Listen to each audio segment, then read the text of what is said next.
Inside every battery or dry cell, it is the chemical reaction that provides energy to produce a charge separation.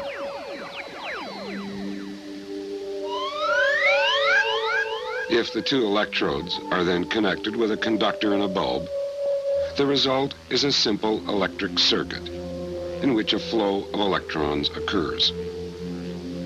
The chemical energy stored in the dry cell is transformed into heat and light.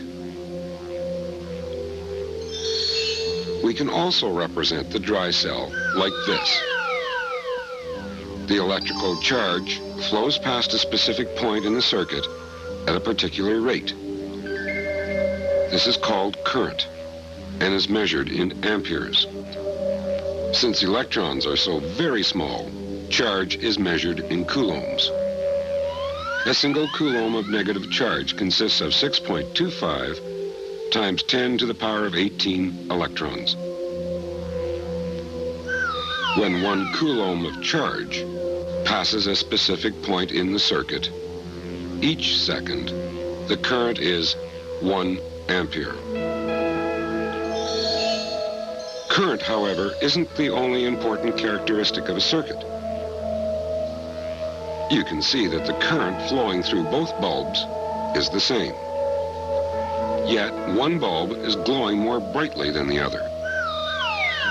That means that in the circuit with the brighter bulb, each coulomb of charge must transfer more energy to the bulb compared to a coulomb in the circuit with the dimmer bulb. To understand how this is possible, let's consider a comparison. Suppose a lone skier allows a lift to convey him to the top of the slope.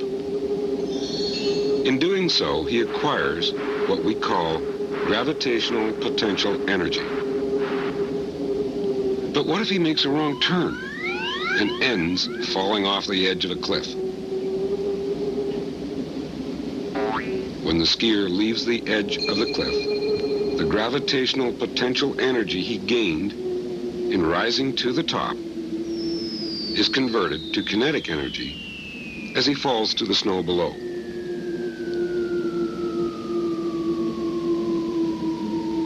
The skier himself doesn't change as this energy transformation occurs. In actual fact, the gravitational potential energy we have assigned to him is made possible by his position relative to the Earth beneath.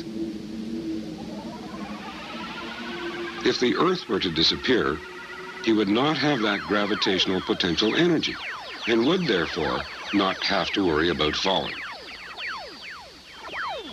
But the Earth doesn't disappear. So, what about the end of the fall? What has happened to the energy? The energy has been used to do work to compact the snow in the drift. Now, suppose that instead of a single skier, there are a number of skiers.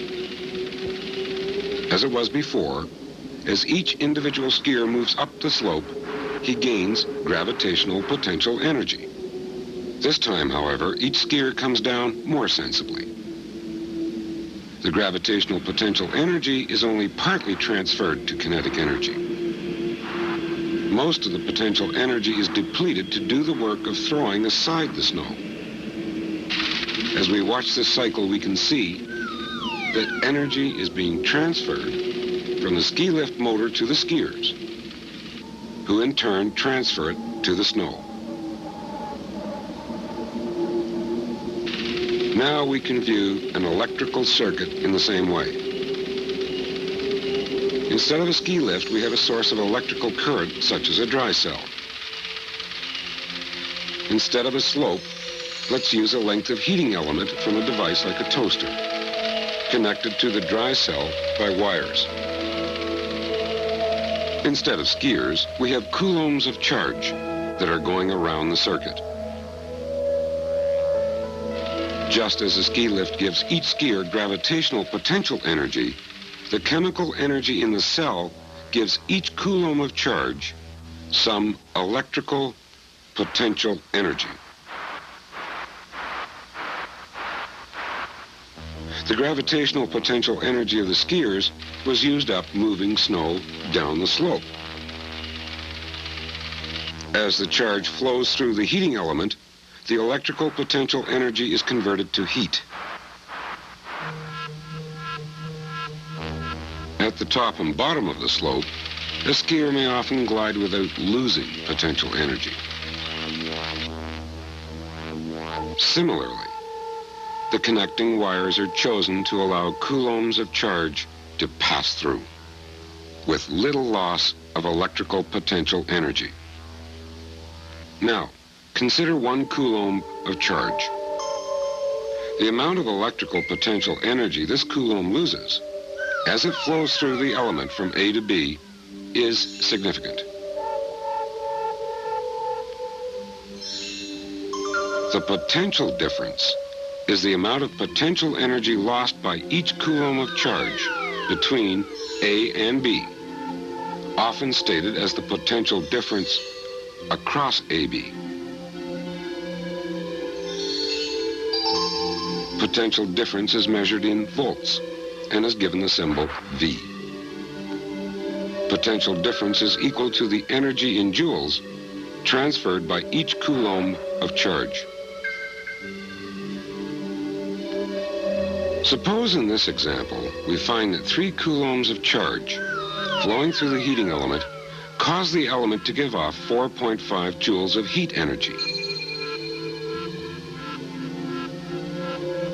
We can calculate the potential difference between A and B using our equation.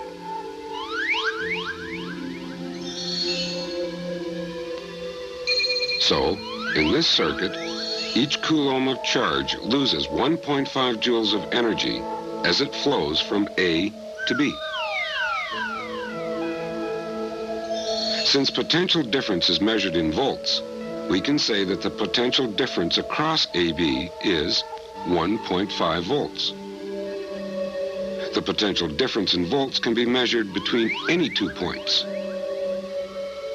such as these, or these. If the wires DA and CB are good conductors, there is no potential difference between D and A or C and B. Just as skiers return to the ski toe to increase their gravitational potential energy, the charge returns to the dry cell and increases its electrical potential energy.